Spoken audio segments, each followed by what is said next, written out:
Hi, Carrie Nygaard here with your weekly tidbit about your brain. I'm going to share with you today the 90-second hack, 90-second brain hack that I use to stop emotional eating, that I use to stop putting food in my face every time I felt bored, every time I was transitioning from one task to another, whether it was going to get my kids from school or moving from doing laundry to making dinner. I always felt like I had to put something in my face, or if I felt lonely, or if I just wanted to feel a relief, I thought I had to put food in my mouth in order to avoid an emotion or to create an emotion. If I was making a decision, I would often go to the pantry or to the fridge and start to look for something to eat to aid me through the discomfort that comes from making a decision. Here's the thing, and this is a quote by Brooke Castillo. We do not have so much an overeating problem as we have an under-feeling problem. We as a whole, as a society, are not very good at knowing what to do with our emotions. In fact, if I asked you right now, what is an emotion? How would you even answer that? Many of you would say it's a feeling. And then I'd say, well, what's a feeling? And some of you would have some ideas, right? Ultimately, and I was in my mid-30s before I learned this, FYI. An emotion or a feeling, I use those words interchangeably, is just a sensation or a vibration in your body. And it's created by a thought. That is it. So think of any emotion that you might have in your day. If it's nervous, what does it mean to feel nervous? You say, well, you might pace around, you might bite your fingernails. And I'm like, that's what it looks like to act out on feeling nervous. But to actually feel nervous, if you were to quiet your mind and bring awareness into your body, it would just be a sensation somewhere through the meridian of your body. Every emotion is just a sensation in your body. It's like an energy or a vibration felt somewhere in your body. That's it. I remember when I first learned this and I tried it, I was in my basement and I was in this yellow rental home we were living in with my family at the time. And I was in the basement and I was cleaning and I thought, oh, I should go eat something. And I was like, oh, but I'm not even hungry. I began to have some awareness. Why do I even want to eat? And I was like, oh, I'm feeling something. What is it? And I quieted my brain and I brought awareness into my body. And I was like, what am I feeling? Oh, I'm feeling bored because I was doing some monotonous cleaning and I was feeling bored. And my brain had a really good reason to send me an urge to eat because it was bored and knew if we ate something that the actual sensations of eating would distract us from the discomfort coming from the boredom. And when we eat food, it releases a dopamine response, that feel-good hormone in our brain. And so that was the solution for the boredom to my brain. But now knowing that when emotion was just a sensation in my body, I knew I could actually just choose to feel the feeling rather than eat my feeling.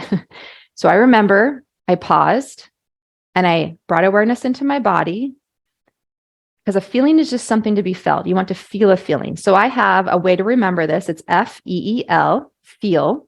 Anytime you have a feeling or an emotion, interchangeably, I use those, you're supposed to feel your feelings. So F, you want to find it. Drop into your body. Where in your body does this particular emotion reside? Where does it live in your body? Everybody will feel each emotion differently. For me, I discovered that I felt boredom right here in my chest, a little bit more to the left than the right, actually. So I felt it in my chest. And what did it feel like? So the second E is to entertain it, meaning to welcome it, to be a good host. We're so used to resisting emotions. Anytime we feel an uncomfortable emotion, we resist it. Not only does our brain avoid discomfort, it avoids pain, and some emotions are somewhat painful, but we're taught also to avoid emotions. Were you ever taught, stop crying? Stop crying, I'll give you something to cry about. Suck it up, right? Cowboy up. We're taught not to feel. We're taught not to feel. And it's not the past generation's problem. They were taught the same thing, that stuff it down. Don't look at your emotions. But the most basic thing about being human, the most human thing about being human is emotions. Everything is all about emotions. The reason you do anything, any action you take, is because of an emotion or because you're seeking to create an emotion. The second E in FEEL is to examine it. So first we want to find where it's located, put a hand wherever you find it. It could be anywhere through here. You can't see me, but I'm down here through your torso. Find where the sensation resides, entertain it, meaning stop resisting it. Make space for it. Hold space to feel that emotion without the shame or judgment of the emotion. And then examine it. What is it like? If I were to describe this to someone else, how would I describe it? Well, I learned that boredom that day felt kind of like a board or a thick piece of cardboard that was upright, kind of just sitting right here. And here's the interesting thing is that as I examined it, I learned that though it was uncomfortable, it wasn't near as bad as my brain was making it seem a few moments earlier. This is what I like to call the Wizard of Oz effect. Remember when Dorothy came to visit the Wizard of Oz and he seemed loud and scary and big, and she was afraid until she faced the Wizard of Oz straight on and learned that he was just a man with a microphone behind the screen.